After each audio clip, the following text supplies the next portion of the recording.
Okay then, in this video what I'm going to show is how to use a compact flash card as an internal hard disk on an Amiga. So what we've got here is the flash disk, and we've got one of these adapters which is a compact flash to 2.5-inch IDE. So that will fit in there, and then that will go internally. In this case this is an Amiga 1200, so that will plug in there. So what I want to show in this video is really just how to set up the drive and how to partition it, format it and install the operating system, and then load some WHD load.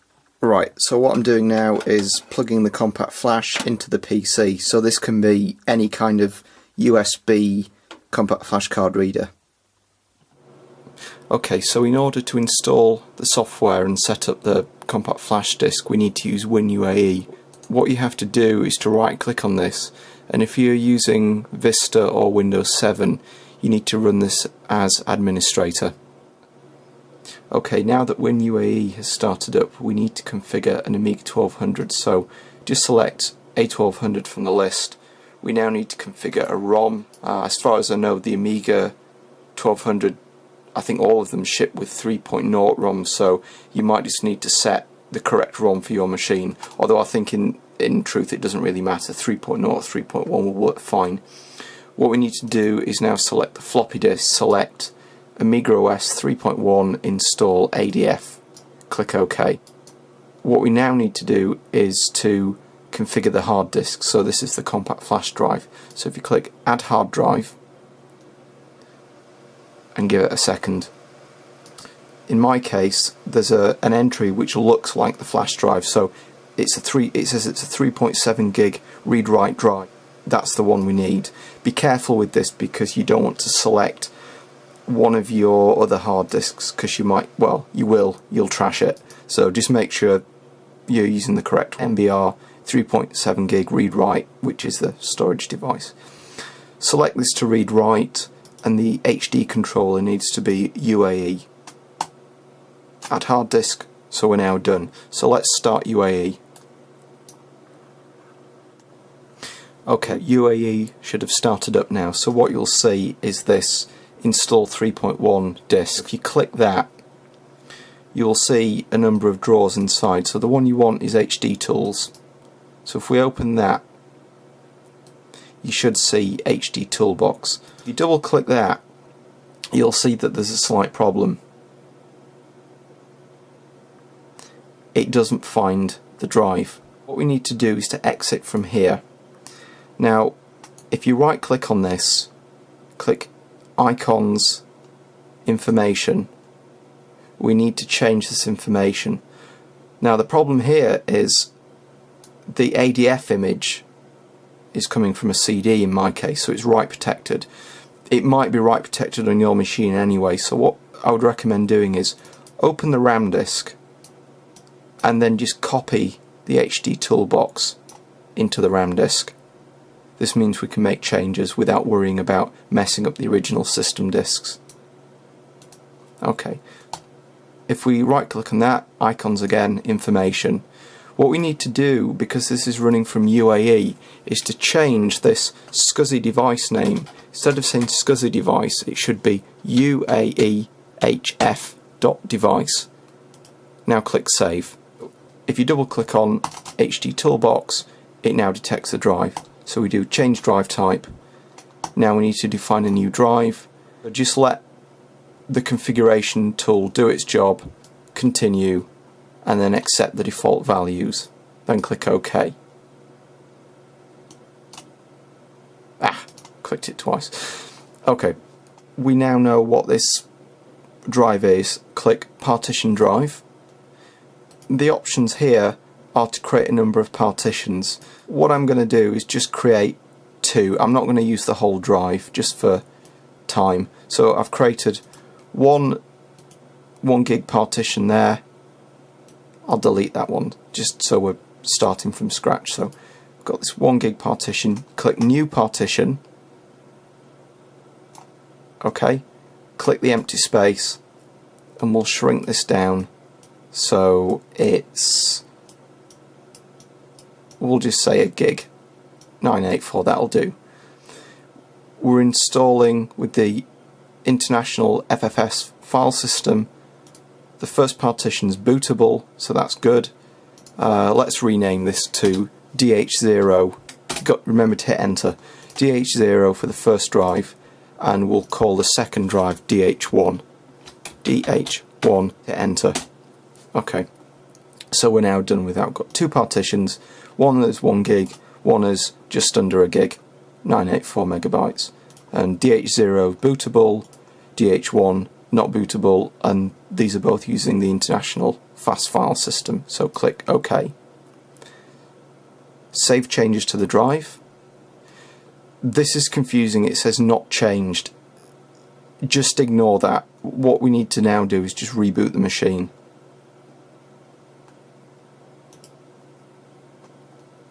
Hit F12.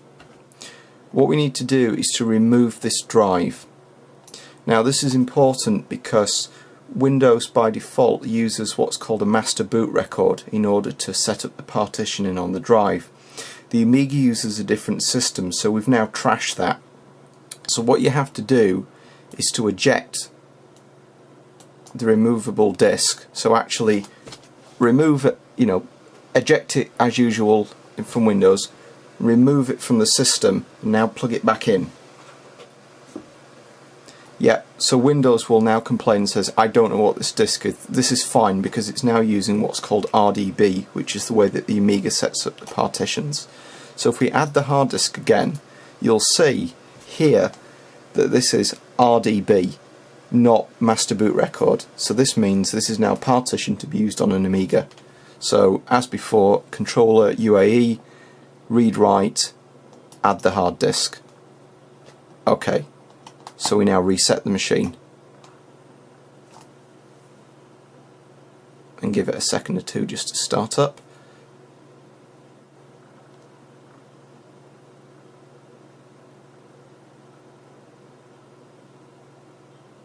Okay, what you should see now are two disks.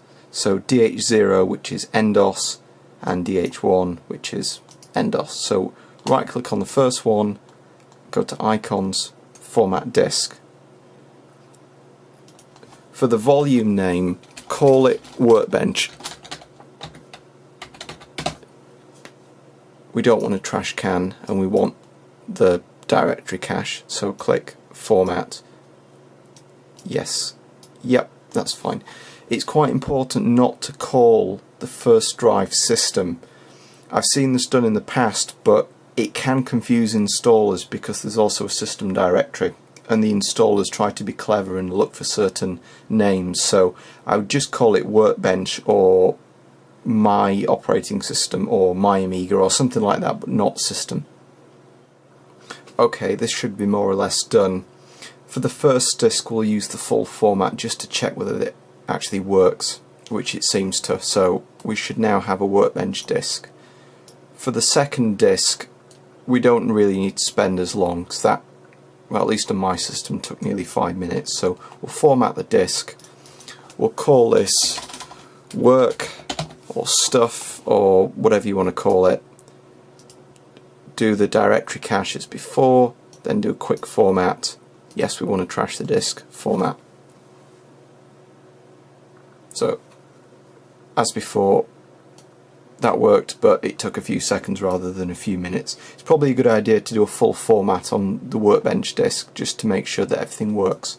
So now we've done that, we can click on install.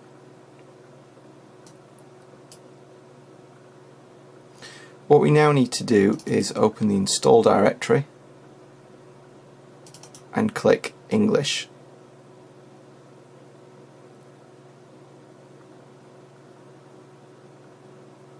At least that's assuming that your language is English. Click whatever you think suitable.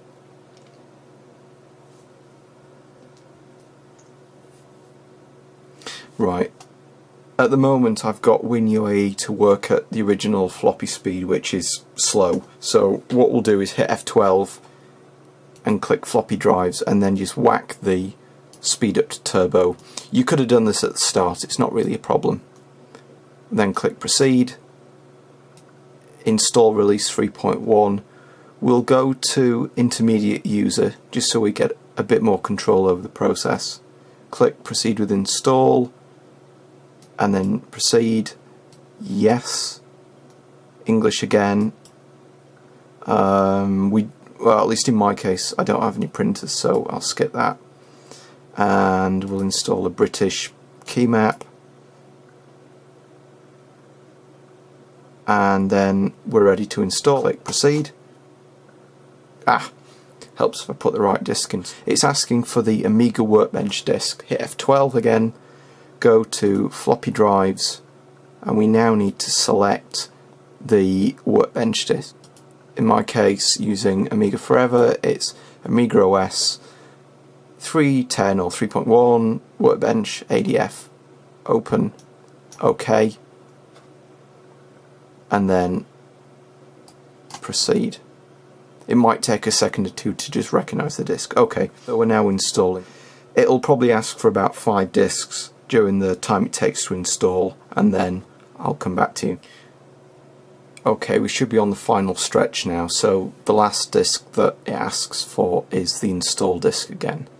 You should now see the screen to say that the install is now complete. So what we need to do is to hit F12 and then remove the disk. If we click eject, we're now not using a floppy disk anymore. We're now ready to boot from the compact flash disk. So if you click proceed, the machine will reset, and hopefully before your eyes is the Workbench disk populated and running. What we should be able to do now is to just take the compact flash disk, place it in this thing, and then plug that straight into the Amiga, and the machine will just boot. If you want to run some games on it, for example you want to use WHD load, then it's probably a good idea to set these up in UAE just as well. From the work partition, what we can do is to load these on into this directory. So probably one easy way of doing it is to just uncompress all the LHA or zip files into a folder, and then just tell WinUAE to select this as a hard disk. So the way to do that is to click hard drives, add directory or hard drive. Okay, in this case I will just go to the Amiga Forever disk and then click Amiga Personal Paint, then select the folder, and we'll give it a device name as DH8, just a random number, something that's not a disk number that we've already used. So volume label, I'll just call it stuff, and then get rid of the bootable. You probably don't need it to be writable, and then click OK, and then OK again,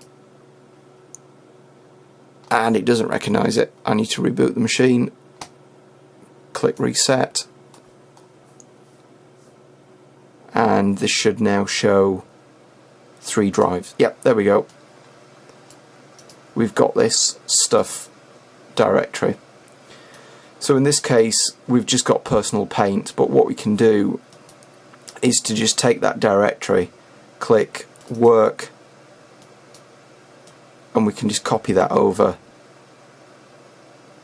into this directory. For example, this could be all your WHD load games that you've already had pre-installed, and you just want to copy this into the work partition.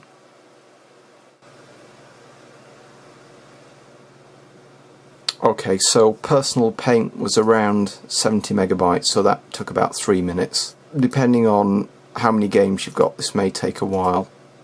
So we can just load that up just to test, and as you'll see, this is running from the installed system rather than as the shared folder. Okay, there you go, Personal Paint. So I'll quit that. It's probably easier if you've got games using WHD load games rather than using ADF images, because you've got to unpack them and do all sorts, so it's probably easier just using WHD load images. It's possible also to load, at least with the Amiga 1200, to load games and files from a compact flash card, but what you have to install is a driver for that, so it's probably easier to just set the whole thing up using WinUAE and use the shared folders, and then just do it in the way that I've shown here. Just set the whole machine up, plug the card into the Amiga, and away you go. And if you want to set up some more software and things like that, then it's really your choice. You can either just take the disk out, put it back in the computer or PC and do your install, or install the Compact Flash driver and the FAT driver for the DOS file system. You might also want to get some files from Aminet, and probably the most useful is the LHA executable, and it's really the equivalent of zip or unzip on the Amiga. So the way to unzip files, or LHA files rather, is to go to a shell which is under Workbench, and it's under System, Shell, and then you type something like LHA-X for extract, and then my file, whatever it's called, .lha, and then that will just uncompress it. But it's probably easy just doing the whole thing on a PC and setting the card up that way. I hope that's been of some use. I've had a few people ask me questions on how to actually set up a compact flash disk using one of these adapter thingies, and it's a bit of a pain, but once you know the instructions on how to set the thing up, and really once you've got the drive partitions and set up, then the rest is much easier, and you can just throw whatever you want onto the machine and then just boot it up and away you go. If you've got any questions or you want me to do a follow-up video on any specifics, then please let me know. Thanks for watching.